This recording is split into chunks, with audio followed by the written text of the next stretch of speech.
La malédiction des ancêtres. Dans la vaste savane, il existait un village reculé appelé Ngolé.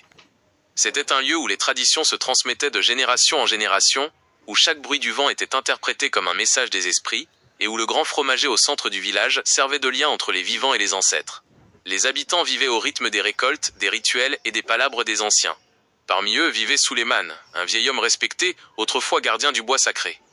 Dans sa jeunesse, pour obtenir la protection des esprits, il avait fait une promesse terrible, offrir le premier enfant de sa lignée au bois sacré. Mais lorsque sa fille Aminata vint au monde, il n'eut pas le cœur de l'abandonner à ce destin. Il garda le secret, espérant que les ancêtres oublieraient.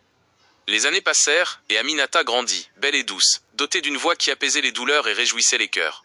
On disait que son chant était un don des ancêtres eux-mêmes. Mais bientôt des malheurs commencèrent à s'abattre sur leur foyer.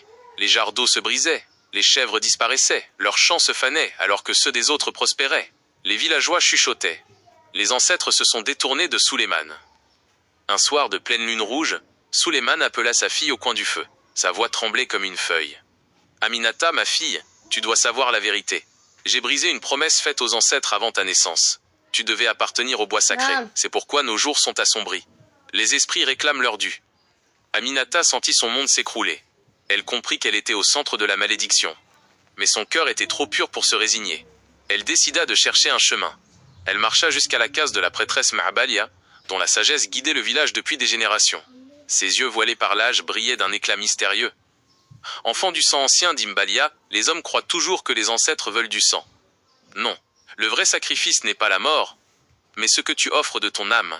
Quand tu donneras ce que tu as de plus précieux librement et par amour, la malédiction sera brisée.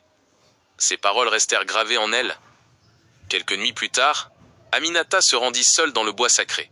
Devant le grand arbre aux racines noueuses, elle s'agenouilla. Le silence de la forêt pesait. Alors elle ouvrit son cœur et chanta. Son chant portait l'amour pour son père, la douleur des épreuves et la foi dans la vie. C'était une mélodie si pure que les oiseaux cessèrent de chanter et que même le vent retint son souffle. Quand la dernière note s'éleva vers le ciel, un souffle puissant traversa la clairière.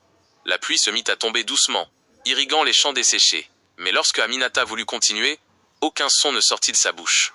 Sa voix, son trésor le plus précieux, venait de disparaître. Elle rentra au village, muette, mais bientôt, on découvrit qu'elle avait reçu un autre don. Ses mains dégageaient une chaleur mystérieuse. Quand elle touchait un enfant malade, la fièvre tombait.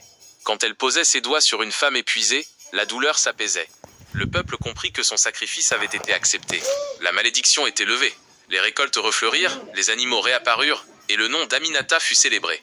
On ne l'appelait plus seulement la fille de Suleiman, mais la femme du silence, gardienne d'un amour plus fort que la mort. Suleiman pleura en secret. Lui qui craignait d'avoir condamné sa fille comprit que,